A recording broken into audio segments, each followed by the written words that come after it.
नमस्कार. Konkan discovery official या चॅनलवर मी आपल्या सर्वांचं स्वागत करतो. आज आपल्या या चॅनलवर गोवा आणि कोकण या दोन्ही प्रदेशामध्ये पौरोहित्य करणारे सुप्रसिद्ध आणि वेदशास्त्र संपन्न असे श्री मिलिंद रघुनाथ जोशी आपल्या चॅनलवर भेट देण्यासाठी आलेले आहे. तेव्हा मिलिंदजी, आपल्या या चॅनलवर स्वागत आहे. मिलिंदजी, आपण कोकण आणि गोवा या दोन्ही प्रदेशामध्ये वेगवेगळ्या गावामध्ये जाऊन पौरोहित्य करता आणि आम्ही आपली ख्याती ऐकून आहोत. सर्व भागामध्ये आपण अतिशय प्रसिद्ध आहात.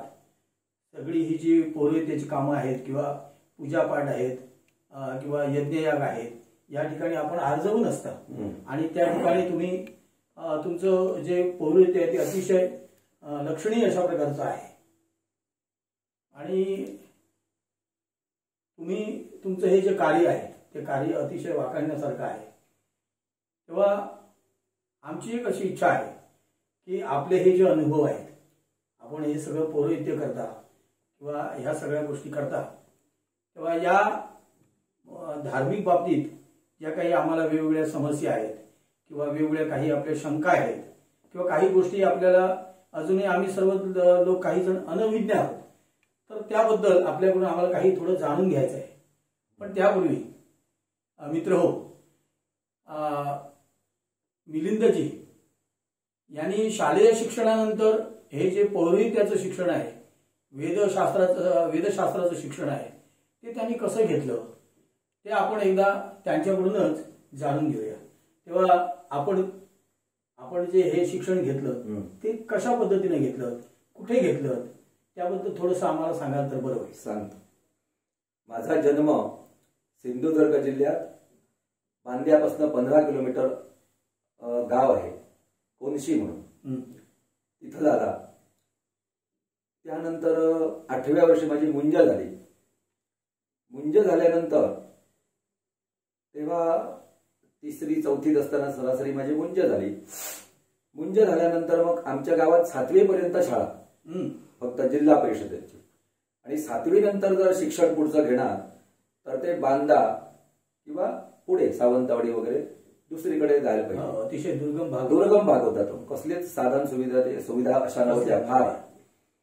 मग त्याच्यामुळे काय झालं की वडिलांनी मला 2 प्रश्न ठेवले की एक शालेय शिक्षणासाठी कुठेतरी बाहेर जायचं किंवा हे आपलं पौरोहित्य क्षेत्र किंवा याज्ञिक क्षेत्र, धार्मिक क्षेत्र, याच्यासाठी हे शिक्षण घेण्यासाठी, वैदिक शिक्षण घेण्यासाठी तरी कुठेतरी जायचं.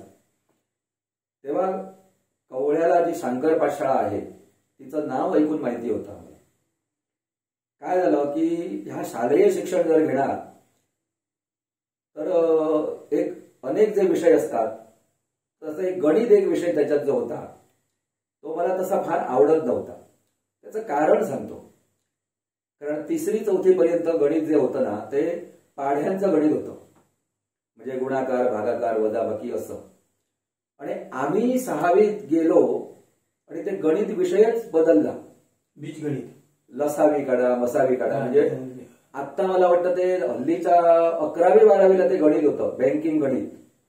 काय म्हणजे ते आमच्याकडे डोक्यात जात नव्हतं तसं. त्याच्यामुळे हे काय आपल्याला जमणार नव्हे. त्याच्यामुळे आपण दुसरीकडे गेलेलं बरं.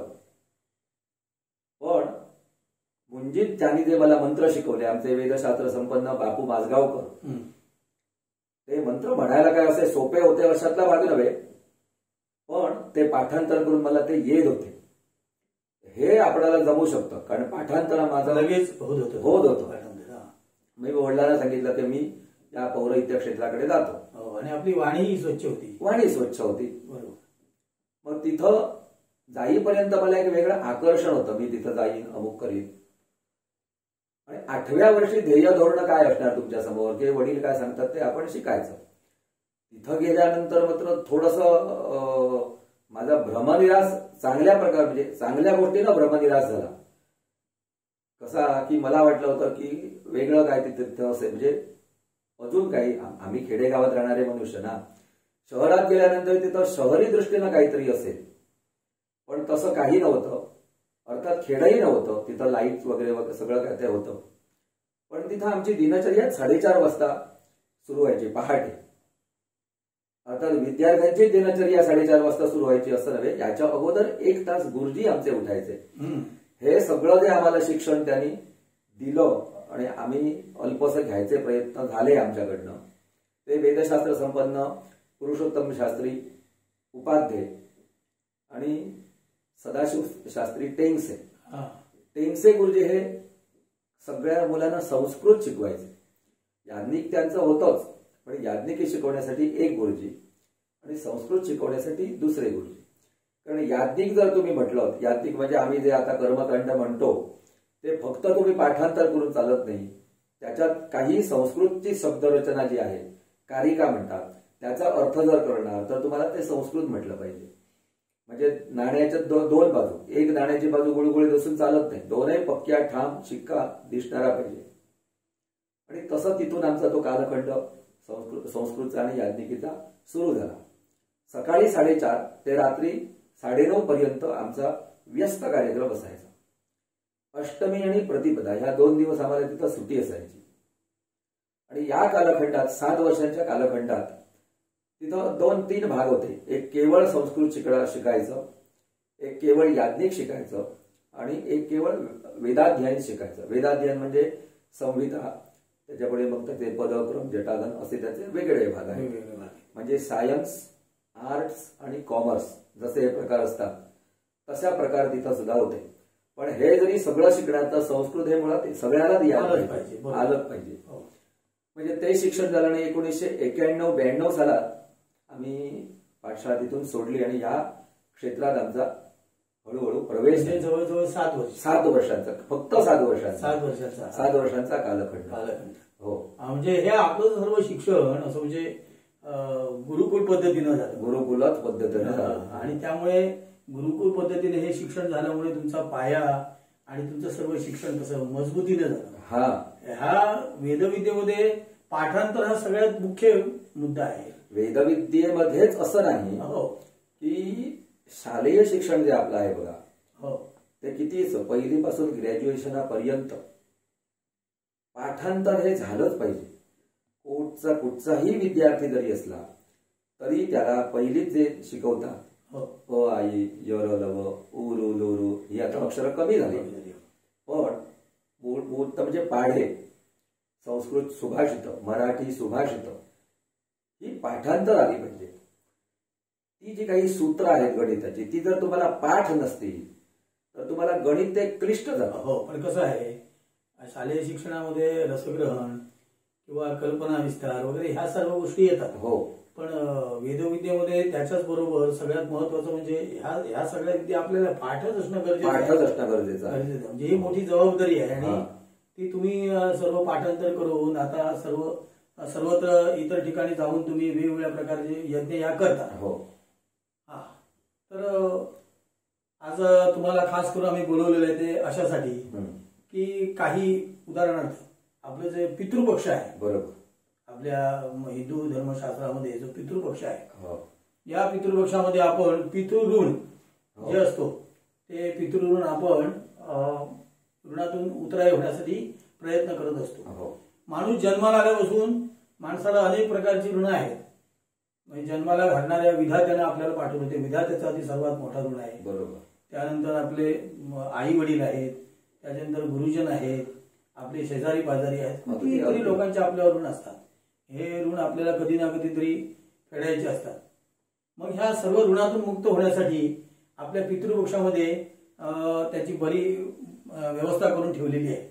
तर या पितृपक्षाबद्दल आम्हाला काही थोडं तुमच्याबद्दल जाणून घ्यायचं आहे. सर्व म्हणजे ही जी ऋण आहे ती कोणती, ती थोडं सांगाल तर बरं होईल. दैव ऋण, पितृऋण, मातृऋण आणि समाज ऋण अशी ही ऋण आहेत. आपणाला ऋण म्हटलं की एकच बँकेचं माहिती असतं आजच्या व्यवहाराच्या ठिकाणी, पण बँकेचं ऋण फेडता येतं. त्यांचा तो काही आर्थिक व्यवहार पूर्ण केला की बँकेचं ऋण फिटतं. पण पितृऋण जे आहे मुलाचं लग्न झाल्यानंतर त्याला संतती होईपर्यंत तो पितृऋणात असतो. दैव पितृऋण अपाकरण हेतुभूत धर्मप्रजा सिद्ध्यर्थम, त्या मुलाचं मुलीचं काय ते आपण लग्न करतो, असा आपला बाप संकल्प करून आपलं लग्न लावतो. म्हणजे योग्य वेळी प्रजा निर्माण करण्याची जबाबदारी मुलावरती, मुलीवरती, सुनेवरती येते. ती संतती झाली की तो पितृऋणातून मुक्त होतो, म्हणजे मुक्त होण्याचे प्रयत्न करतो. राहिला आता मातृऋण. मातृऋण हे कधीच फेटलं जात नाही, बरोबर, कारण ते सदैव ती म्हणजे व्याख्याच मोठी आहे. पण थोडीशी उतराई त्याच्यातून आपण आईची सेवा करून ते करू शकतो. आता जनतेचं जे ऋण आहे ते आपण ज्यावेळी समाजात वावरतो त्यावेळी काहीतरी जनतेसाठी केलं पाहिजे. थोडीशी उतराई होण्याची शक्यता असते. पण पितृऋण जे आहे, पितृऋण म्हणजे फक्त जे हयात असलेल्या वडिलांचं पितृऋण असं नाही, जे गेलेले आपले पितर आहेत, म्हणजे वडील गेले, आई गेली, त्यांना पितर शब्द हा प्राप्त होतो. पण त्यांच्यासाठी आपल्या ह्या हिंदू समाज संस्कृतीमध्ये हा पितृपंधरवडा एक त्याने आवर्जून दिलेला आहे. म्हणजे गणेश चतुर्थीपासून म्हणजे भाद्रपद शुद्ध प्रतिपदेपासून पौर्णिमेपर्यंतचा एक पंधरवडा हा गणेश उत्सवात जातो. आणि भाद्रपद वद्य प्रतिपदेपासून अमावास्येपर्यंतचा हा जो 15 दिवसांचा कालावधी आहे हा त्यांनी पितृकर्मासाठी ठेवलेला आहे. आता पितृकर्म म्हणजे नक्की काय? आपल्या गेलेल्या वडिलांच्यासाठी, आजोबांच्यासाठी श्राद्ध करणे, महालय करणे हे पितृकर्म झालं. बरोबर. आता महालय हा जो आहे तो प्रतिपदेपासून अमावास्येपर्यंत रोज करावा, असं त्याचं मुळात धर्मशास्त्र म्हणजे त्याची पद्धत आहे अशी. पण तुम्ही असं म्हणाला रोज करावा, ते एक दिवस करणं शक्य होत नाही, तो रोज कुठं शक्य होणार. बरोबर. म्हणून तो महालय अशी त्याला व्याख्या दिलेली आहे. आता रोज करणं शक्य नाही हे मलाही मान्य आहे, किंवा आम्हाला सुद्धा शक्य नाही ते. म्हणून आपले वडील ज्या तिथीला गेले त्या तिथी 15 दिवसात येतच असतात. म्हणजे समजा एक चैत्र महिन्याच्या प्रतिपदेला आपले वडील गेले पासून अमावास्येपर्यंत ह्या तिथी, ज्यांचा पौर्णिमेला वडिलांची तिथी आहे त्यांनी अमावास्येला महालय करायचा.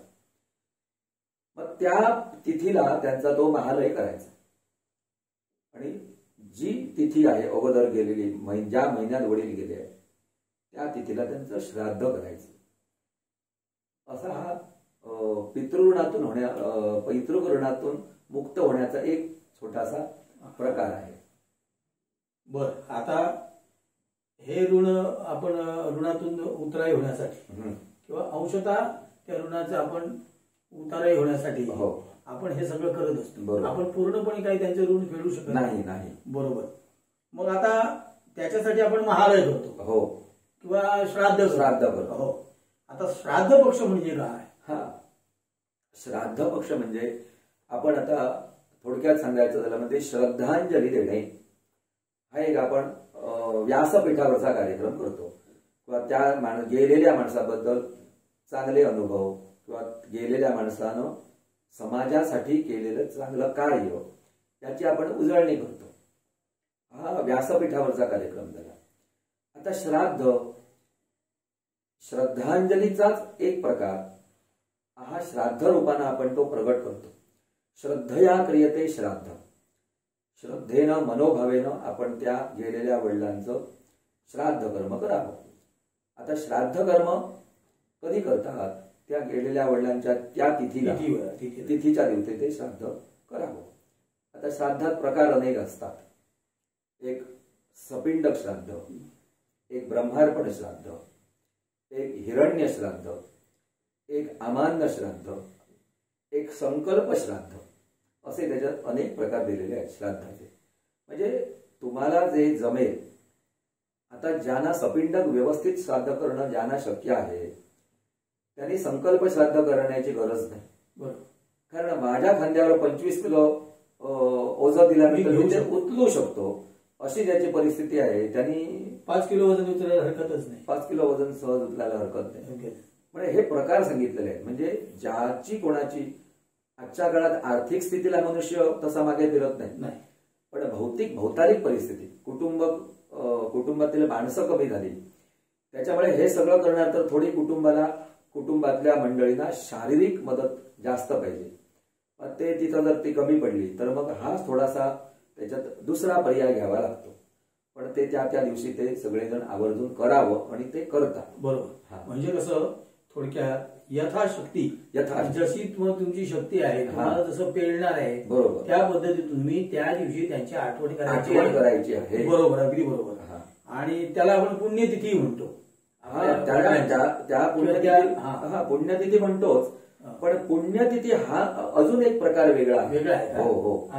आता पुण्यतिथी म्हणजे कोण, जर कुटुंबात कोणी समाधी ज्या माणसानं घेतलेली असेल तर त्या समाधीस्थ ज्याची समाधी बांधल्यानंतर यतेराराधन विधी म्हणून एक आहे, मग त्याची ती पुण्यतिथी म्हणून वेगळा श्राद्धासारखाच त्याचा विधान आहे. ते पुण्यतिथी म्हणून. ही एक तुमच्याकडून नवीन माहिती मिळाली. हो, कारण आम्ही इतके दिवस काय समजतो पुण्यतिथी म्हणजे श्राद्धाचा. पुण्यतिथी म्हणजे श्राद्धाची तिथी ढोबळ मानानं सत्यच आहे. म्हणजे जी चांगली म्हणजे पुण्यकारक जी तिथी ती पुण्यतिथी, हा एक अर्थ झाला. आणि पुण्यतिथी म्हणून एक श्राद्धासारखा प्रयोग आहे तो ज्यांनी समाधी घेतलेली आहे अशा त्यांच्या पुण्य पुरुषांच्या साठीची तिथी म्हणजे पुण्यतिथी. आता हे झालं श्राद्धाबद्दल.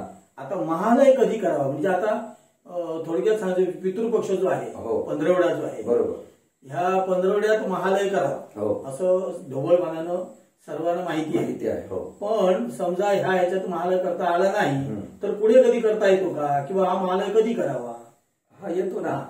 असं ते सरासरी भाद्रपद महिन्यात सिंह कन्या राशीला जातो. म्हणजे त्याच्यात संकल्प येतो आषाढ्या कन्यागते सवितरे सकृन अपरय पक्षीय महालय श्राद्धम करिष्ये असा त्याच्यात संकल्प येतो. सूर्य कन्या तूळ आणि वृश्चिक राशीला जाईपर्यंत महालय करता येतो. म्हणजे आता यंदा मला वाटतं 14 ते 15 नोव्हेंबर पर्यंत महालय पुढे करता येतो. पण हा का त्यांनी हे तिथे दिलेली आहे, असा हा 15वडाच का दिलेला आहे की ज्यावेळी कुठचीही गोष्ट एका साचेबद्ध व्यवस्थेत ज्यावेळी मांडली गेली जाते त्यावेळी ती आवर्जून होते. आता बघा तुम्ही, आता उदाहरण जर सांगायचं झालं तर शालेय शिक्षणाचा कालखंड किंवा शाळा सुरू झाल्यापासूनचा परीक्षापर्यंतचा काळ नियोजन केलेलं असतं. तसं सुद्धा या आपल्या धर्मसंस्थेत प्रत्येक पक्षाचं प्रत्येक महिन्याचं नियोजन करून ठेवलेलं आहे. मग पुढचा जो तुम्हाला अवधी दिलेला तो हे दिलेला आहे ते तुमची सोय म्हणून दिलेला आहे. बरोबर. कारण काय होतं, सगळ्यांना त्या पहिल्या म्हणजे पितृ पंधरवड्यात सगळं सहज शक्य होतं असं नाही. काही प्रापंचिक अडचणी असतात. थोडक्यात नंतर कधी कालावधीला खड्डा करता येतो. हो, खूप अतिशय चांगली जी मोलाची माहिती आपण सांगतात. अजून थोडा वेळ घेऊ. तिथी समजा आपल्याला माहिती नसली तर अशा वेळेला काय करायचं, श्राद्ध त्याचं कसं करायचं आणि महालय कसं करायचं? ज्या माणसांची तिथी माहिती नसते, उत्तमात उत्तम तिथी म्हणजे द्वादशी, पौर्णिमा आणि अमावास्या. आता एक समजा आता तुम्हाला असं उदाहरण देतो की आपल्या सीमेवर आपले सैनिक जे लढत असतात बिचारे, त्यांचं मोठं काम म्हणजे त्यांचं म्हणजे आपल्या सर्वांचं संरक्षण तेच करत, आपल्या सगळ्यांचं संरक्षण तेच करत असतात. आणि त्यांच्या चकमकीत ते काही जण शहीद होतात, आपल्या देशासाठी ते बिचारे प्राण ठेवतात. ती घटना कधी घडलेली आहे ते माहिती नसते. एकदा त्यांचं ते शव म्हणजे त्यांचं पार्थिव त्यांच्या कुटुंबियापर्यंत मिळतं, एकदा मिळत नाही. ज्यावेळी मिळत नाही त्यावेळी मग कधीतरी त्यांना ते समजतं की अमुक मनुष्य शहीद झाला, किंवा कोणतरी असा पाण्यात पडून अपघाती गेला, ते मिळत नाही. त्या कालखंडात मग काय ते समजतं. ज्यांची अशी ज्यावेळी अवस्था होते कौटुंबिकांची, त्यावेळी सर्वसामान्यपणे ज्या महिन्यात ही त्यांना घटना समजली त्या महिन्याची पंचमी, द्वादशी, पौर्णिमा, अमावास्या अशी तिथी त्यांनी श्राद्ध पक्षाला धरायची. आणि महालयाला त्यांनी सर्व पितरी अमावस्या धरायची, म्हणजे ते त्यांची तिथी बरोबर त्या तिथीला त्यांचं श्राद्ध कर्म करावं, म्हणजे तिथं आणि संभ्रम होण्याचा प्रश्न येत नाही. मग आता आणखी एक असा प्रश्न आहे की कधी काळी काय होतं, लग्न न झालेला एखादा असो, त्याला ह्या आमच्या कोकणामध्ये त्याला निमा बरोबर, म्हणजे त्याचं लग्न झालेलं नसतं. मग असा एखादा झालेला मुलगा किंवा मुलगी असेल तर त्याच्यासाठी काय करता येतं? त्याच्यासाठी खूप त्याचे पर्याय आहेत. असे की मुळात लग्न न झालेला मुलगा अथवा मुलगी गेल्यानंतर श्राद्ध पक्षात किंवा पितृपंधरवड्यात महालयाच्या वेळी एक वेगळा न झालेला मुलगा त्याच्यासाठी जेवायला सांगतात. म्हणजे आम्ही आमच्याकडे बोलवतो, आम्ही त्याला ब्राह्मण बोलवतो, बाकी समाज त्यांना पातकार म्हणतात, रावैल्य म्हणतात. तो लग्न न झालेला सांगतात. आणि मुलगी जर गेलेली असेल तर तशी मुलगी कोणती कुमारिका बोलवून तिला काय ते वस्त्रप्रावरण असं काहीतरी तिला ते भेट देतात आणि त्यांना चांगलं वाटेल असं त्यांना ते जेवू घालतात. म्हणजे कुठूनही त्या गेलेल्या प्राण्याची तृप्तता होणे आणि श्रद्धांजली किंवा तिचं ऋण उतराई करण्याचं एक माध्यम ते ठेवतात. बरोबर, असं करावं. आता या पितृपक्षामध्ये एक भरणी श्राद्ध हा प्रकार आहे, म्हणजे भरणी श्राद्ध येतं. पितृपक्षामध्ये महालय करतात हे सगळ्यांना माहिती आहे. म्हणजे श्राद्धाचा हा प्रकार काय आहे? श्राद्धाचा प्रकार हा भरणी श्राद्ध आधी मुळात नक्षत्र श्राद्ध आहे. ते कधी करावं? आता धर्मसिंधूच्या नियमानुसार जर आपण वागणार किंवा वागलो तर ते मनुष्य गेल्यापासून 1 वर्षाच्या नंतर प्रत्येक भरणी श्राद्ध आपण ते करावं, बरोबर, असं धर्मसिंधू सांगतं. आता तुम्ही म्हणाल का इकडे आपल्याकडे प्रघात तसा आहे की पहिल्या वर्षी भरणी श्राद्ध करावं. हेही मला मान्य आहे की धर्मसिंधूतले काही निर्णय जे आहेत ते निर्णय आत्ताच्या कालखंडाला तशाच्या तसे ते अंमलात आणणं ते जमणारे नाही. ह्याचा विचार आमच्यापेक्षा मोठे विद्वान जे आहेत त्या लोकांनी केला आणि मनुष्य प्राणी गेल्यानंतर वर्षभरापर्यंतची जी श्राद्ध किंवा सपिंडी वगैरे हा जो विषय आहे तो 12 दिवसापर्यंत त्यांनी तो अगदी सोपा करून ठेवला. मध्ये त्यांची मासिक श्रद्धा येतात आणि श्राद्ध येतात आणि 12व्या दिवशी सपिंडी झाल्यानंतर तो पितृलोकाला तो गमन करता होतो. आणि भरणी श्राद्ध जर करणार तर त्याला त्रयी आवश्यक असते, वडील, आजोबा आणि पणजोबा. आणि जर सपिंडी झाली नसेल तर ती त्याला त्रयी येत नाही. म्हणून ते 1 वर्षाच्या कालखंडानंतर भरणी श्राद्ध करावं. पण आपण 12व्या दिवशी सपिंडी करत असल्या कारणामुळे पुढील सगळी श्राद्ध हा शास्त्राचा आधार त्याला आहे आणि त्याला त्रयी घेता येते. आणि गया श्राद्ध संपत्ती अर्थ भरणी श्राद्ध आहे. म्हणजे आपल्या कुटुंबातील आई वडील समजा काशी, गया, प्रयाग जर गेलेले नसतील तर त्या श्राद्धामुळे त्यांना ते गया श्राद्ध म्हणजे गया यात्रा केलेल्याचं पुण्यफल लाभावं ह्याच्यासाठी ते भरणी श्राद्ध करावं. आणि आपल्या इकडे प्रथा परंपरा अशी आहे की पहिल्या वर्षी जुन्या जाणत्या लोकांनी जी पद्धत घालून ठेवलेली आहे की पहिल्या वर्षी भरणी श्राद्ध त्यांचं आवर्जून केलं जातं आणि सगळा समाज भरणी श्राद्ध करतो. आता प्रकार त्याचे वेगवेगळे काही असते पण भरणी श्राद्ध हे नक्षत्र श्राद्ध आवर्जून केलं जातं. तसंच आणखीन एक प्रकार आहे या पितृपक्षामध्ये अविधवा नवमी. ही येते नवमीच्या तिथीला अविधवा नवमी असं एक हे आहे, म्हणजे अविधवा नवमी श्राद्ध. तो काय प्रकार आहे? आता जी सवाष्ण कुटुंबात कोणीतरी सवाष्णीचं देहावसान होतं, ते देहावसान झाल्यानंतर तिची मुलं मुलगी काय असेल तर तिचं और्ध्वदैहिक त्या प्रांताप्रमाणे पद्धतीप्रमाणे करतात.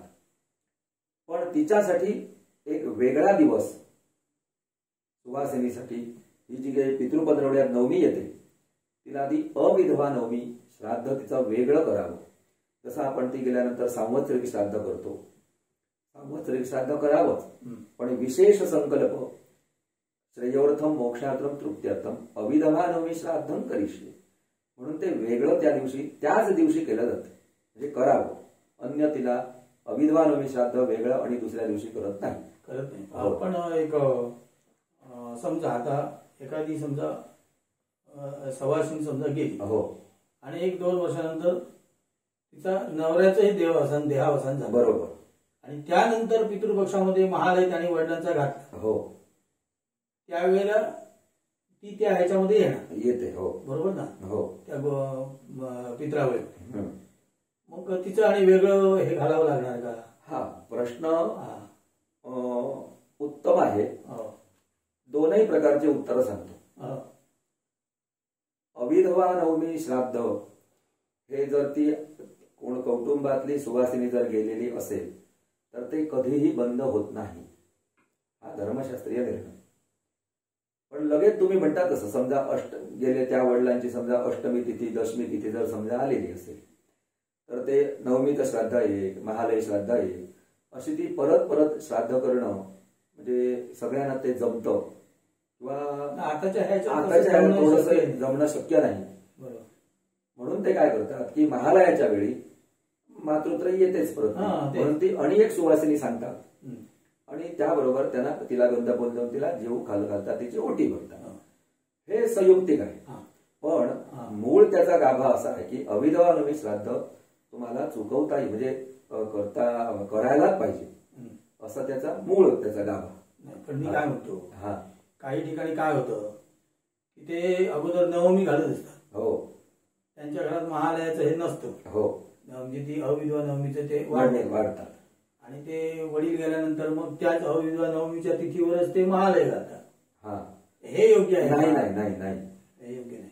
अविधवा नवमी जर ती आई कोणती सुवासिनी गेलेली असेल तर तिच्यासाठी वेगळा तोच दिवस ठेवलेला आहे आणि वडील समजा वेगळ्या तिथीला गेले तर त्यांचा महालय अविधवा नवमी दिवशी होणार नाही, तो त्यांच्या तिथीला होणार.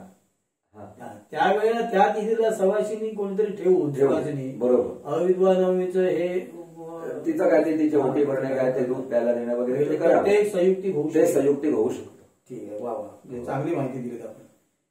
आता सर्व पितृ अमावस्या सगळ्यात शेवटी पितृपक्ष शेवटची जी तिथी आहे, म्हणजे सर्वीकडे आता कसं आहे लोकांना हे माहिती आहे की सर्व पितृ म्हणजे कोण उरलेले सुरलेले सगळे महालय आहे ते त्या दिवशी घालायचे, असा काहीतरी प्रकार आहे. असं आहे का तो? हा, असं आहे. म्हणजे का 2-3 प्रघात आहेत. ही मगाशी म्हटलेल्यापैकी काही जणांची तिथी माहिती असून सुद्धा ती त्यावेळी त्यांना शक्य होत नाही, बरोबर, ते सर्व पितरीला महालय करतात. ज्यांनी तिथीला महालय केलेला आहे ते पण त्या सर्व पितरीच्या दिवशी अजून एक ब्राह्मण वाढतात. कशासाठी की असे अनेक आपल्या कुटुंबात, आपल्या शेजारी पाजारी, आपल्या गावात, आपल्या देशात, आता बघा सीमेवर आपले सैनिक शहीद होतात, त्यांचं ते कोण कुठं कौटुंबिक काय ते करत असतील, पण माझं कर्तव्य काय, एक देशाचा नागरिक म्हणून एक संपूर्ण आपल्या भारत देशात हा देश स्वातंत्र्य करण्यासाठी ज्यांनी आपलं योगदान दिलं ते सगळे आपले पितरच नाही का झाले? आम्ही श्रद्धावान लोक, आम्ही काय करू शकतो की त्यांच्या कुटुंबियांना जाऊन तर भेटू शकत नाही. म्हणून त्या सगळ्या सर्व पितरी अमावस्येचे जे कोण अतृप्त असतील किंवा इच्छावान असतील त्यांच्यासाठी म्हणून एक ब्राह्मण आम्ही जेवायला वाढतो. म्हणजे ही सर्व पितरीची एक व्यवस्था केलेली आहे. आणि सर्व पितरीचं अजून एक महत्व सांगतो की अमावास्या जी आहे ती काही लोकांच्या दृष्टीने वाईट आहे असं ते समजतात, असा समज आहे. पण तसं नाही, तसं नाही. बरोबर. आता लक्ष्मीपूजन कधी येतो? दिवाळीतलं अमावास्येला येतं नाही का? वरून त्या दिवशी व्यापाऱ्यांचं वही पूजन असतं. आता ती दौड वगैरे कमी झाली, म्हणजे आता सगळे कॅल्क्युलेटर किंवा कम्प्युटरवरती व्यवहार सुरू झाले. पण त्या नवीन वहीचं उद्घाटन व्यापारी वर्ग आपला ताराजू असतो काय त्याचं पूजन करून लक्ष्मीपूजन त्या अमावास्ये दिवशी करतो. आता फक्त काही जे निर्णय आहेत किंवा काही बैठका किंवा आपल्या कुटुंबातले निर्णय ते अमावास्येच्या दिवशी बसून ठरवायचे नाहीत. कारण अमावास्या हा त्या देवीसाठी किंवा तत्सम त्या वेगळ्या कारणासाठी तो दिवस त्यांनी ठरवलेला आहे. बरोबर, ही एक चांगली माहिती तुम्ही दिली. पण अमावास्या ही अमावास्या म्हटली की वाईट, काय करायचं नाही. अमावास्या ही त्याज्य नव्हे, त्याचे नाही. अशा कुठच्याही तिथी चांगल्या नाहीत आणि कुठच्याही तिथी वाईट नाही. ठराविक कामासाठी त्या योग्य नाही. वेगवेगळ्या कामासाठी वेगवेगळ्या तिथी तुम्हाला त्यांनी ठेवलेल्या आहेत. बरोबर. बरीच माहिती आपण आता या पितृपक्षाबद्दल आपण देतात आणि थोडेस कालावधी तुमच्याकडून घेतो मी. हो, कारण काही माहिती आम्हाला आवश्यक आहे. उदाहरणार्थ महालयाची जी पित्रावळ आहे, हो, पित्रावळ म्हणजे कोणाकोणाला पिंड देता येतात, बरोबर, ते त्याबद्दल थोडीशी माहिती सांगतो ना. काय होतं, सगळ्याच लोकांना आपल्या गेलेल्या कुटुंबातील नावं माहिती नसतात.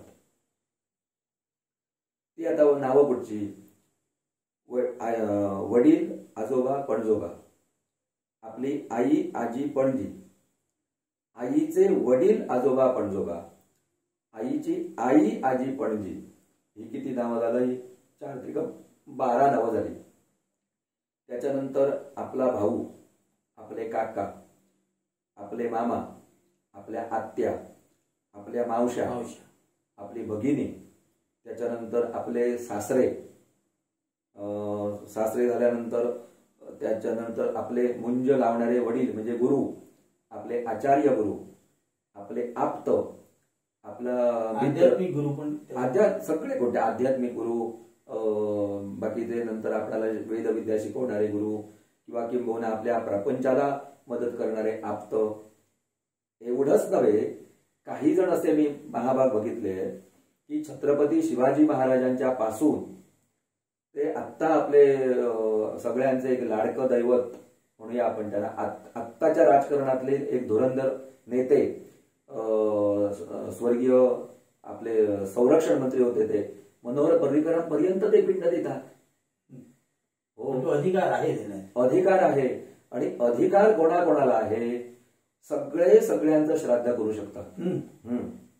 आता कसं आहे, ही आता वडिलांचा मुलगा आहे, मुलगा आपल्या वडिलांचा महालय करू शकतो, काकाचा महालय करू शकतो, किंबहुना आपल्या कुटुंबात जो कोण प्रमुख आहे आणि त्या प्रमुखाच्या कुटुंबातील कोणतरी गेलेला असेल तर तो कुटुंब प्रमुख किंवा एकदम कनिष्ठ असाही महालय करू शकतो. आणि दुसरा अजून एक तुम्हाला एक माहितीसाठी सांगतो, एक समजा कोणी गावात एक कोणीतरी असा गेला, त्याचं कुटुंबात कोणीही नाही, तर त्याच्या आडनावाच्या बंधून त्यातला जो मोठा असेल तर त्यांनी त्याचं श्राद्ध करता येतं. गावाचा प्रमुख म्हणजे आताच्या पद्धतीनं गावचा प्रमुख म्हणजे आता सरपंच असतो, किमान पक्षी त्याच्या अगोदर म्हणजे वाड्यावरचा पंच किंवा आपल्या वॉर्डातला नगरसेवक, तो नगरसेवक त्या कोणीही नसलेल्या माणसाचं श्राद्ध करू शकतो, तो पंच त्या माणसाचं श्राद्ध करू शकतो, नगरसेवक त्या माणसाचं श्राद्ध करू शकतो. त्याच्यानंतर आमदार म्हणजे आपल्या तालुक्याचा एक प्रथम नागरिक म्हणतो, तोही त्याचं ते करू शकतो. राजा प्रजेचं श्राद्ध करू शकतो. म्हणजे आपल्या धर्मात कोण नाही म्हणून काहीही गोष्टी अडत नाही. फक्त काय झालं, लिहून ठेवलेला कालखंड, शास्त्र ज्यावेळी ती निर्माण केली गेली शास्त्र, तो कालखंड आणि आत्ताचा कालखंड ह्याच्यात थोडासा फरक असल्यामुळे थोड्याशा शास्त्रात रूढीरबली असेल, म्हणजे त्या थोड्या वागावं लागेल, बदल करता येतो. बरोबर. आता सध्याच्या काळामध्ये सगळ्यात महत्वाचा विषय काय झालेला आहे की आता कुटुंब संस्था जी आहे ती आता छोटी व्हायला सुरुवात झाली. छोटी म्हणजे कसं, एक प्रत्येकाला एक नजोड पसंत त्याला एकच एक मुलगा असतो किंवा एक मुलगी असते किंवा 2 मुली असतात किंवा एक मुलगा एक मुलगी असते. ह्या प्रकारामध्ये काय झालेलं आहे, काही घरामध्ये मुलगाच नसतो, मुलगीच असते समजा एखाद्याला. मग अशा वेळेला त्या मुलीनं काय करायचं, म्हणजे बाप समजा तिचा गेला, बाप गेल्यानंतर बापाचं श्राद्ध कोणी घालायचं, बरोबर, हा प्रश्न येतो. काही ठिकाणी कसं आहे, रूढीप्रमाणे लोक करू देत नाहीत मुलींना. बरोबर, नाही, त्यांना तुम्हाला करता नाही, तू कधी करून मिळायचं ना. बरोबर. शास्त्रात तसे ना तसे असे प्रकार होतात. मग याला काही शास्त्राधार आहे का? नाही, याला शास्त्राधार आहेच ना. मुलींनी किंवा स्त्रियांनी श्राद्ध करू नये असं कुठेही नाही. कारण गरुड पुराणात त्यांनी तसे दाखले दिलेले, स्पष्ट सांगितलेलं आहे. पुन नारी वा, पुन म्हणजे पुरुष, नारी म्हणजे स्त्री. मुलींनी आपल्या वडिलांचं श्राद्ध करता येतं, बायकोने आपल्या नवऱ्याचं श्राद्ध करता येतं. बरोबर. कारण काय, मगाशी तुम्हाला सांगितलं तसं काही रूढी ज्या अशा विचित्र पडलेल्या आहेत की तेच सांगतात तुम्हाला ते करायला मिळणार नाही, हे नाही ते नाही, असं असतं. ते कधीच ह्या कालखंड कधीचा 50 वर्षापूर्वीचा एकत्र कुटुंब पद्धती असायची. समजा कोण कर्ता पुरुष केला, त्याला एकच मुलगी आहे तर त्याचा पुतण्या ते अलबत करायचा, करू शकत. पण आता कसं झालं, आता फक्त कुटुंब म्हणजे साचेबद्ध 4 माणसाचं कुटुंब.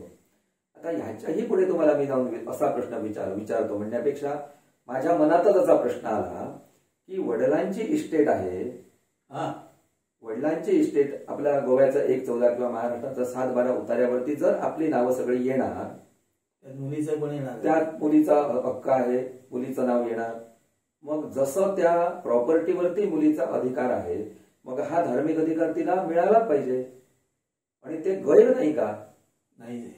आणि ही जी मगाशी तुम्ही विचारला प्रश्न की कोणकोणती नावं येतात, आपण आता हयात असलेल्या माणसांचा आत्ता सध्या कालखंडात आपण व्हॉट्सअप ग्रुप करतो, मामा मावश्या आत्या, पण ती जी अगोदरच्या लोकांची जी नावं माहिती असायला पाहिजेत ना, याच्यात 2 कारणासाठी नावं माहिती पाहिजेत. कालांतरानं जमिनीचे विषय ज्यावेळी येतात तुमच्याकडे, म्हणजे कोणाकडे जमिनीचा कुठचा विषय आला की बाबा ह्या उतार्यावरती कोणाकोणाची नावं आहेत, मग ही तुझी कोण आत्या, मग तिचं नाव का, मग ते शोधून काढायला दुसरीकडे जावं लागतं. ही जर महालयाची जंत्री तुमच्याकडे असेल तर ते सगळं आपल्याला, तर एक तुम्ही पान उघडलात, फाईल उघडलात की माझी आत्या कोण अमुक अमुक, माझी चुलती कोण अमुक अमुक, त्या चुलतीचा मुलगा कोण अमुक, हे सगळं तुम्हाला बायोडेटा तुम्हाला मिळतो ना. म्हणजे ते हे एक प्रकारचं रेकॉर्डच आहे. हा रेकॉर्डच आहे. आणि नातेसंबंध जोडायचे हे असे जोडायचे, असलेल्याकडे जोडायचे असे नाही. म्हणून याचं नावच महाल. बरोबर आहे. साध्या सोप्या शब्दात म्हणजे म्हणून तो महाल आहे. वा वा. आपण आज इथं पितृपक्षाबद्दल ज्या काही शंका आमच्या होत्या, काही गैरसमजुती होत्या, बरोबर, तर ह्या सगळ्यांचं निराकरण तुम्ही आपण अगदी आपल्या ओघवत्या भाषेत आणि सहज सगळ्यांना समजेल अशा पद्धतीनं इथं मांडलं आणि सर्वांना सांगितलं. खरोखर अतिशय स्तुत्य अशा प्रकारची तुम्ही माहिती आम्हाला आज दिली. बरोबर, त्याबद्दल आम्ही कृतज्ञ आहोत. पण आता पितृपक्ष संपल्यानंतर, हो, म्हणजे हा जो पितृपक्ष आहे, या पितृपक्षामध्ये पितृऋण, होय की नाही, पितृदेव, मातृदेव भो, पितृदेव भो, आचार्य देव, अतिथी देव भो, यांच्यासाठी सगळ्यांसाठी हा पितृपक्ष झाला नाही म्हटलं तरी ठेवलेला आहे. म्हणजे आपल्या ह्या हिंदू धर्मशास्त्रामध्ये जे संपूर्ण वर्षामध्ये वेगवेगळ्या प्रकारचे सण उत्सव सगळे येतात, याच्यामध्ये वेगवेगळ्या देवदेवतांचं पूजन, ह्या सगळ्यांचा विचार केलेला आहे. अगदी म्हणजे पंचमहाभूतापासून सर्व याच्यामध्ये सर्वांची आपण आराधना करतो वेगवेगळ्या पद्धतीने. सगळीकडे आपण ईश्वर शोधत असतो आणि सगळीकडे ईश्वर तो आहे. होय. आणि हा पितृपक्ष संपल्यानंतर लगेच आपल्याकडे इथं नवरात्रोत्सव, बरोबर, म्हणजे हा पुढचा जो शारदीय नवरात्रोत्सव आहे, नवरात्रोत्सव हा जो आहे, या नवरात्रोत्सवामध्ये आपण घटस्थापनेपासून विजयादशमीपर्यंत, बरोबर, जो हा जो संपूर्ण कालावधी आहे, या कालावधीवर आपण देवीची शक्तीची उपासना करतो. तर त्याबद्दल आपण थोडीशी म्हणजे आपली एक जाता जाता थोडीशी माहिती द्या. हा, तर फार बरं होईल. काय आहे की गणपती उत्सव झाला, पितृपत्रवडा झाला, बरोबर, की येतं ते आश्विन शुद्ध प्रतिपदेपासून नवमीपर्यंत ते नवरात्र म्हणून सगळीकडे भारतभर नव्हे तर माझ्या माहितीप्रमाणे आउट ऑफ इंडिया तिथं सुद्धा काही हिंदू आहे, जिथं म्हणून हिंदू आहेत तिथं तिथं ती देवीची उपासना करतात. आता देवीची उपासना कशी करावी, वेगवेगळ्या प्रांतात वेगवेगळ्या प्रकारची करतात. आणि हा नवरात्रीचा जो काही उत्सव आहे, उत्सव म्हणण्यापेक्षा नवरात्राची उपासना हा थोडा गुजरातात जास्त आहे, जास्त प्रकार. महाराष्ट्रात जसा गणपती तशा प्रकारची गुजरातमध्ये याची उपासना वेगळ्या प्रकारची केली जाते आणि गरबा नृत्य करून ती सादरीकरण करतात. महाराष्ट्रात पण कोल्हापूर तर शक्तीपीठ 3.5 शक्तीपीठापैकीच आहे. आता त्याची रूपं सांगतो. आता ती देवी स्थापन कशी करतात, प्रत्येकाच्या काही कुलाचाराप्रमाणे कुटुंबात नवरात्र असतं, काही जण गावात देवीच्या मंदिरात नवरात्र असतात, भजन पूजन कीर्तन नाना तऱ्हेची उपासना करतात. आणि एक आत्ताच्या हल्ली या 5-7 वर्षात नवीन फंडा काढला. फंडा याबद्दल मला राग आहे असं मी सांगू शकत नाही, पण ते मला आवडतं किंवा सगळ्यांना आवडतंय असंही सांगू शकत नाही.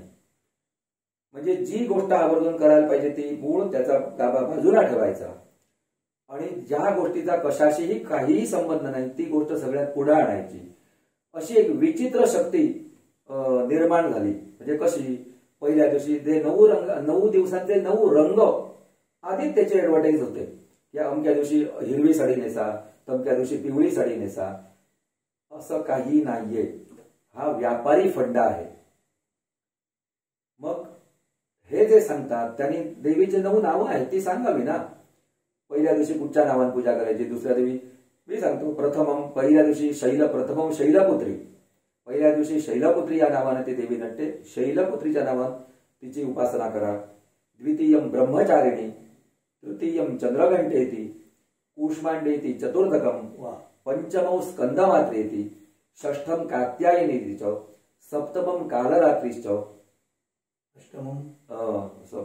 प्रथम शैलपुत्री, द्वितीय ब्रह्मचारिणी, तृतीय चंद्रघंटेती, कूष्मांडेती चतुर्दकम, पंचमौ स्कंदमात्रेती, षष्ठम कात्यायनी च, सप्तम कालरात्रीश्च, महागौरी चाष्टमम, महागौरी ही अष्टमी आणि नवमम सिद्धिदात्रीच. ह्या 9 दुर्गांची ही नावं आहेत आणि त्याच्यात पहिल्या दिवसापासून वेगवेगळी उपासना, म्हणजे वेगवेगळी नावं, उपासनाचं माध्यम एकच म्हणजे पूजा करणे, षोडशोपचार पूजा करणे. आणि त्याच्यात अष्टमी जी येते त्या दिवशी संपूर्ण भारतात जे कोकणस्थ आहे त्यांच्यात वेगळ्या प्रकारची महालक्ष्मीची उपासना करण्याची पद्धत आहे.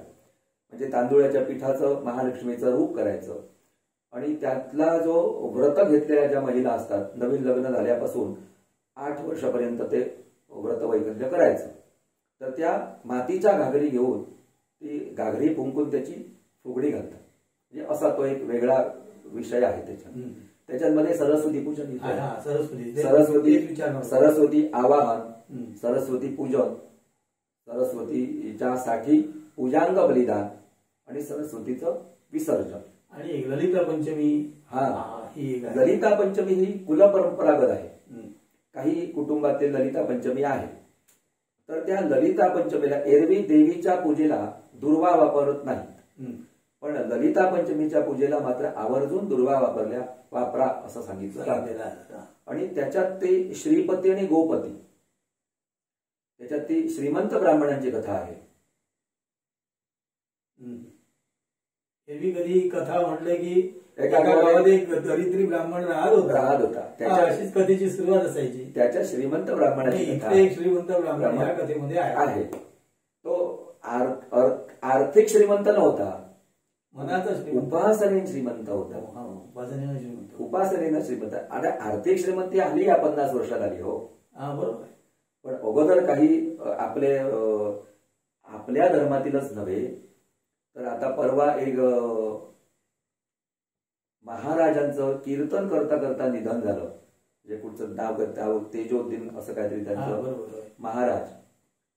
त्यांनी जे वाङ्मय, जातीनं मुसलमान ते, पण त्यांनी जे कीर्तनात वाङ्मय आणि उपासना सांगितली, हिंदू उपासना, हिंदू म्हणजे केवळ फक्त म्हणजे आम्ही टिळा लावतो आणि जानवं घालतो म्हणजे हिंदू नव्हे.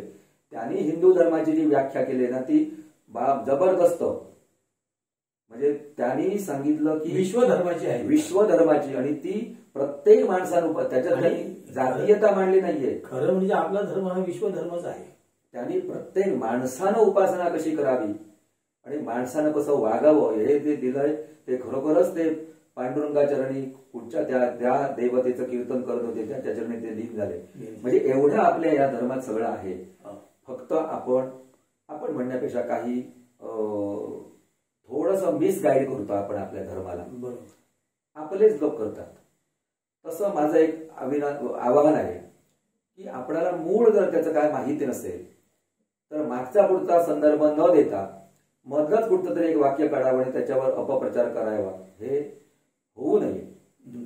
यासाठी बरोबर आहे. याच्यासाठी प्रत्येकानं नवरात्र म्हणजे काय, त्याची उपासना म्हणजे का केली जाते याचा थोडासा अभ्यास, आता सगळं गुगलवरती मिळतं ना, म्हणून ते सांगायचं मला. आणि असं आपल्या ह्याच्यामध्ये कुठेही नाही आहे, कुठेही नाही, काय नाही की आपल्याला जे शक्य नाही ते तुम्ही करा, असं नाही आपल्या उपासनेमध्ये कुठेही आपल्या ह्याच्यामध्ये सांगितलेलं नाहीये. त्यामुळे तुम्ही करत असताना जे करणार ते मनापासून करा, त्या परमेश्वराच्या चरणाकडे लीन होण्यासाठी करा, असं त्याच्यासाठी सगळं हे आहे. आणि नवरात्राची एक विशिष्ट पद्धत आहे, त्याला मालाबंधन हे विशेष सांगितलेलं आहे. हेही तुम्हाला मला विचारायचंच होतं. बरोबर. प्रत्येकाच्या घरात, आता आमच्या घरी सुद्धा नवरात्र आहे. मग ते कशा स्वरूपाचं, खाली माती घ्यायची, मातीवर घट ठेवायचा, त्या घटावरती तामण ठेवून त्याच्यात 9 देवतांचं आवाहन करायचं. म्हणजे आता याला घटस्थापना म्हणतात. म्हणजे कशी 9 प्रथम म्हणजे शैलपुत्री द्वितीयम या काही देवता सांगितलेल्या आहेत त्यांची षोडशोपचार पूजा करायची आणि त्याला नैवेद्य राखवायचा. तुम्ही रोजचा कसलाही नैवेद्य असेल तो, वरण भात भाजी, आणि त्याला मालाबंधन करायचे. आता प्रत्येकाच्या घरी नवरात्राची पद्धती वेगवेगळी आहे. आता आमच्या घरी रोज 1 मालाबंधन केले जाते. काही ठिकाणी रोज आज 1, उद्या दुसऱ्या दिवशीची 2 माळा, तिसऱ्या दिवशीच्या 3 माळा, अशा पद्धतीने म्हणजे चढत्या क्रमान माळा बंधन केल्या जातात.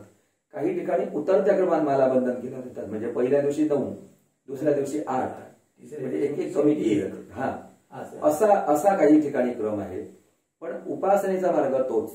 त्याच्यात मग महिला, आता सार्वजनिक ठिकाणी ज्यावेळी नवरात्र बसवलं जातं, आता इथे बरेच ठिकाणी गोव्यात आमच्या दुर्गा पूजा केली जाते, उत्तम आयोजन करतात. फक्त मला एक काही गोष्ट खटकते का, की गणपती असो किंवा दुर्गा पूजा असो, तिथं ऑर्केस्ट्रा ठेवतात. हे बऱ्याच जणांना न पटण्यासारखी गोष्ट आहे. म्हणजे आता कालानुरूप काय झालेलं आहे, लोकांची आवड निवड बदललेली आहे. म्हणजे मनोरंजनासाठी म्हणा किंवा जागर व्हावा, हा हेतू मनामध्ये धरून ते लोक करत असतात. म्हणजे त्यांच्या हेतू मनातला काय असतो तो शुद्ध असतो. पण त्याच्यामुळे काही गोष्टी ह्या चुकतायत, आपल्या हे त्यांच्या लक्षात येत नाही. पण मी बरेच जणांना सांगतो की ऑर्केस्ट्राचं आयोजन केलं म्हणून मी बाबा तुम्हाला काय पैसे देणार नाही केलं म्हणून असा काही प्रश्न नाहीये. माझ्या खिशातलं काही जात नाही. पण ते मॅचिंग होत नाही. कसं आहे, ज्या देवतेची उपासना त्या देवतेच्या संदर्भात काही गोष्टी, तीच आराधना झाली पाहिजे. बरोबर की नाही. आपण पेट्रोल गाडीला डिझेल घालू शकत नाही ना, इंधन तेच. कोणी काय म्हणणार, ती म्हणून उपासनाच नाही का. म्हणजे गीत, वाद्य, नृत्य, आंदोलन ते सगळं आहेच, ऑर्केस्ट्रात ते सगळं आहे. पण तिथं ते काही सादरीकरण केलं जातं ना, ते त्याला मॅचिंग होत नाही. परमेश्वराला संगीत प्रिय आहे, पण कोणत्या प्रकारचं आपण संगीत त्या ठिकाणी सादर करावं. आता दांडिया नवरात्रात दांडिया खेळतात, स्पर्धा ठेवतात, ते ठीक आहे. म्हणजे देवीच्या तिथे गुजरातमध्ये तो गरबा खेळतात, आपल्या इकडे थोडा त्याला दांडिया स्वरूप देतात. पण त्याच्यात सुद्धा थोडस भक्तिभाव असावा. आता कीर्तन करतो की नाही, आता बुवा देवीच्या समोर कीर्तन करतात, पण त्या बुवांचं ठरलेलं असतं काय आख्यान करायचं ते. उगाच वास्तुशांतीला गेलं आणि लंका दहनाचं कीर्तनाचं आख्यान सांगून चालत नाही. बरोबर. तसं ते म्हणून देवीची कुंकुमार्जन रूपी सेवा करावी, महिलांनी कुंकुमार्जन करावं. आता सगळं म्हणजे बऱ्याच जणांना सर्व मंगल मांगल्ये शिवे सर्वार्थ साधिके शरण्ये त्र्यंबके गौरी नारायणी नमोस्तुते हा मंत्र येतो. या मंत्राने तिची उपासना करावी. व्रतवैकल्य राखावं. व्रतवैकल्य म्हणजे का, एकभुक्त. म्हणजे तुम्हाला शरीराला तोलत नाही आणि उपास येऊन मला चक्कर आली असे उपास नाही. फलाहार घ्यावा किंवा रात्रीचं जेवू नये, शरीराला पोषक असेल असं आपण व्रतवैकल्य ठेवावी. आणि काही ठिकाणी आपल्या पेडणे महालात किंवा आपल्या सिंधुदुर्गात दसऱ्याच्या दिवशी शिवलग्न म्हणून केली जातात. हा, शिवलग्न हा काय प्रकार आहे? हा, शिवलग्न म्हणजे मला तेवढाच नक्की माहिती नाही. सिमोल्लंघन माहिती आहे. सिमोल्लंघन करतात आणि तिथं रवळनाथ आणि देवी असे काहीतरी त्यांचं ते तरंग असतात आणि त्यांचे तिथं ते लग्न लावले जातात. आमच्या गावात ती काही ठिकाणी ते आपटा आणि तो देव असतो. हो, त्याच्यामध्ये त्यांचं लग्न लावतात. ते खूप गावी प्रकार आहेत. आणि त्या दिवशी मग देव पावणे वगैरे असा होतो आणि नवरात्राची सांगता होते. आणि मग पुढे सांगतो, पुढे जी कोजागिरी येते तिथून मग भात कापणे वगैरे याच्यात सगळे मग आपल्या याच्यात कामात व्यस्त होतात. मग आपले सण उत्सव थोडेसे कमी होतात. बरोबर. हा, म्हणजे एकंदरीत हे सांगायचा उद्देश काय, मी मोठा कोणी असा, तुम्ही जशी तुलना केली तसा मी कोण मोठा वेदवेद तारवे तुम्हाला वाटत असेल, पण एक सर्वसामान्य वाटतं. मी सर्वसामान्य या जनता जनार्दनाचा आणि आमच्या गावच्या देवीचा एक सेवक. मी जे काय शिकायचे प्रयत्न केले आणि त्याच्यातून ते मला गुरुजींनी शिकवलं आणि ते मला आत्मसात झालं. याच्या जे काय तुम्ही म्हणता तुम्हाला यश मिळालं असं, पण या माझ्या यशात मी एकटा वाटेकरी नाही. बरोबरचे माझे सगळे मित्रवर्य, आमचे गुरु, आमचे वडील यांनी मला इथं पाठवला म्हणून मी हे शिकू शकलो. शिवाय आमचे गावचे मित्रवर्य सगळे, माझे भाऊ, आमच्या बहिणी, माझी बायको, माझा मुलगा. कारण कसं असतं, ह्या क्षेत्रात पौरोहित्य करायला ज्यावेळी मी बाहेर पडतो त्यावेळी सगळी घरची जबाबदारी मुलगा आणि बायको सांभाळते. आणि मी ज्यावेळी कवड्याला बाहेर शिकायला गेलो त्यावेळी सगळं घरचं, माझा भाऊ सिव्हिल इंजिनिअरचा कोर्स केलेला असताना त्यांनी ते घर सगळं सांभाळलं म्हणून मला बाहेर पडतात. त्यांचे सगळ्यांचे ऋण आहे. त्यांचे सगळ्यांचे ऋण आहेतच. आणि शिवाय तुम्ही मला इथं सांगितलं, बोल म्हणून सांगितलं. मी जे काही बोललो ते माझं काहीच नाही, ते सगळं आमच्या गुरुजनांचं. आणि बोलविता धनी वेगळाची, बरोबर, बोलविता धनी वेगळाच आहे. आणि याच्या व्यतिरिक्त आणि आमच्या गावचे काही मित्रांनी तिथं आम्ही कवड्यातून आलो की सहज त्यांच्या घरी ते बोलवतात गप्पा गोष्टी करायला. कारण शाळेतले होते ना, म्हणजे आमचे मित्रवर्य दादा रणे कोणसकर, तेही असेच खूप कष्ट करून आज त्यांनी दशावतारात नाव कमवलं. असे अनेक आमचे मित्र गावी आहेत. कधीतरी गावी गेल्यानंतर त्यांच्या गाठीभेटी होतात. नाहीतर फक्त आता काय झालंय, व्हॉट्सअपवरती खुशाली समजते. पण असं ज्यावेळी समोरासमोर येऊन आम्ही ज्यावेळी गोष्टी करतो त्यावेळी जरा सुखदुःखाच्या 4 गोष्टी करता येतात. तुम्ही अनेक प्रश्न विचारलेत, त्याच्यातून मी धार्मिक म्हणजे मूळ काय आहे, आत्ताचा व्यवहार काय आहे, बरेचसे प्रश्नाची मी व्यवहाराशी सांगड कर बरीचशी प्रश्नाची उत्तरं देण्याचे मी प्रयत्न केले. आणि जाता जाता एकच सांगतो की हे सगळं जे आपण करतो ते आपण त्या जगन्नियतेवरती श्रद्धा ठेवायची आणि काम करायचं. फल देणारा परमेश्वर बसलेला आहे. आपण फळाची अपेक्षा ठेवायची नाही. कारण सिद्धांत असा आहे, तुम्ही ज्यावेळी नारळाचं झाड लावा त्यावेळी त्या झाडाला नारळच येणार. सर्वेत्र सुखिनः सन्तु सन्तु सर्वे निरामयाः सर्वे भद्राणि पश्यन्तु मा कश्चित् दुःखमाप्नुयात्. नमस्कार. खूपच अतिशय मोलाची आणि सगळ्यांना सहज समजेल अशी जे तुम्ही आजपर्यंत अनुभव घेतलेला तो तुम्हाला अनुभव आहे. आणि या धर्मशास्त्राबद्दल तुम्हाला जी माहिती आहे ती माहिती अगदी निसंकोचपणे कसल्याही मनामध्ये हे न ठेवता तुम्ही अगदी सहज म्हणजे प्रत्येक गोष्टीचा उलगडा केलात आणि सगळ्यांना ही माहिती तुम्ही सांगितली. त्याबद्दल या चॅनलच्या वतीनं मी आपला आधी आभारी आहे. आणि मिलिंदजी, तुमच्याकडून आणखीनही बऱ्याच गोष्टी आम्हाला जाणून घ्यायच्या आहेत. मुळात म्हणजे आपलं हे हिंदू धर्मशास्त्र आहे किंवा आपला हा हिंदू धर्म आहे हा सर्वसमावेशक आहे. आणि ह्या हिंदू धर्मामध्ये जी शास्त्र निर्माण झालेली आहेत ही सगळी शास्त्र विज्ञानाशी निगडीत आहे. विज्ञान आणि हे अध्यात्म या सगळ्याची सांगड घालून अशा प्रकारे हे शास्त्र आपलं निर्माण केलेलं आहे. आणि जास्तीत जास्त परमेश्वराकडे जाण्याचा सोपा मार्ग आपल्या ह्या हिंदू धर्मशास्त्रामध्ये सांगितलेला आहे. आणि त्यासाठीच आपण हे सगळं करत असतो. आणि हे सगळं करत असताना कुठेही आपल्याला बुवा त्या ह्याच्यामध्ये जे आपल्याला शक्य नाही तेही तुम्ही करा असंही काही आपल्या शास्त्रामध्ये कुठे सांगितलेलं नाही. तुम्हाला जे जमत असेल त्या पद्धतीनं. पण काहीही झालं तरी ज्या विधात्यानं आम्हाला या पृथ्वीवर पाठवलेलं आहे, ज्या परमेश्वरानं आपल्याला पाठवलेलं आहे त्याचं स्मरण कायम ठेवा आणि त्या पद्धतीनं तुम्ही तुमचं जीवनक्रम पुढे करत चला. आणि अशा हे सगळं करत असताना तुमच्यासारखे शास्त्री पंडित आम्हाला मार्गदर्शन करतात. वेगवेगळे हे जे काही धार्मिक कार्य आहे ते सुलभ रीतीनं करतात. तर त्याबद्दल तुमच्या सगळ्यांचे आम्ही आभारी आहोत.